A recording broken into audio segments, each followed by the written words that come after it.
Hi everyone, welcome back to Liberty Park Music. Today we'll be learning a song called Positions by Ariana Grande. And as usual, if you have any questions about the following song lesson, just reach out to us and I'll get back to you as soon as I can.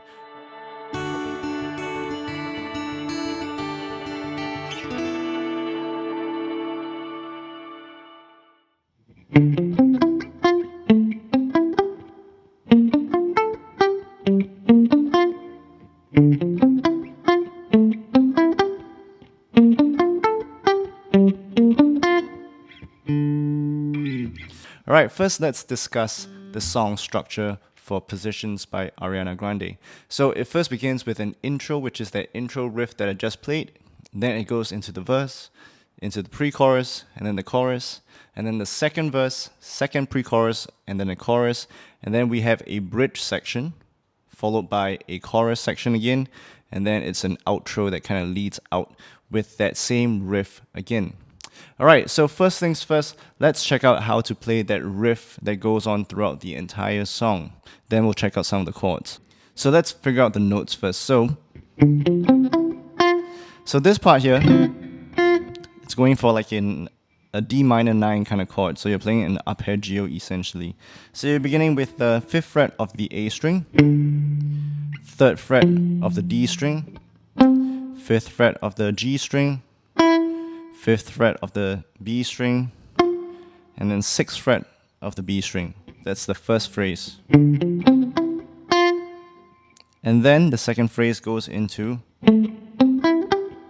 so it begins on the 7th fret of the D string, into the 5th fret of the G string, 5th fret of the B string, and 8th fret of the B string. So what we have so far is, then it goes into the 8th fret of the D string, then 7th fret of the G string, and then 6th fret of the B string, and then 5th fret of the high E string, and ends on the 8th fret of the B string. And then the last phrase is, so it begins on the 5th fret of the D string, and then 8th fret of the D string, and then 7th fret of the G string, and then 6th fret of the B string. So all together, it sounds like this.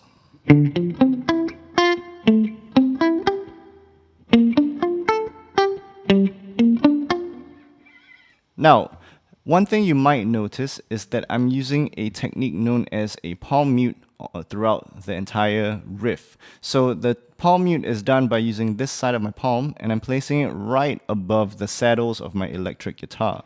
So you want it to sound like this. Say if I just play the open string. So that's a palm mute. If it sounds like this, that means your hand is too far forward. You gotta move it back just a little bit. Yeah? Now the next thing about this song that can be a little bit tricky, and this riff specifically, is the timing. Now the timing can be tricky for this song. My suggestion is to slow the song down on YouTube and try to play along slowly first, and then you can gradually increase the speed. So in case you are wondering, here are the exact beats that each note should land on. Just a disclaimer, this is not something that you really want to think about unless you really have problems getting the timing down. So the timing for each note is, this one goes 1 E and a 2 E. So this note here is on the 2 E count.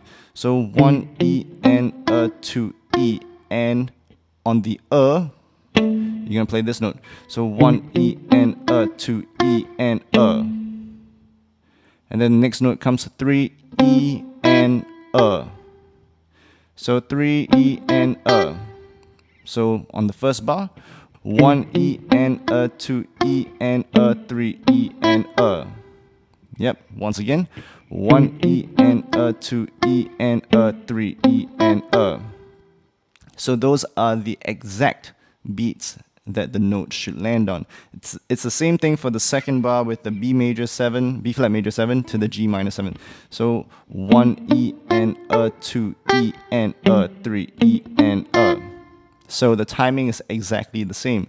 So if you really have trouble slowing the song down and trying to get it in time, you can just try to count and play the notes at the same time. So you want to land them on specific beats.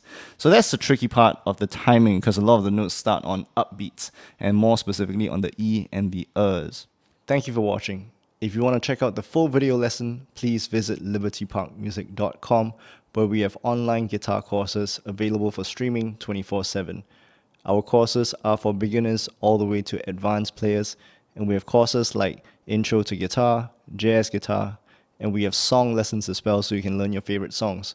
So if you want to try out Liberty Park Music for free for 30 days, sign up with us today.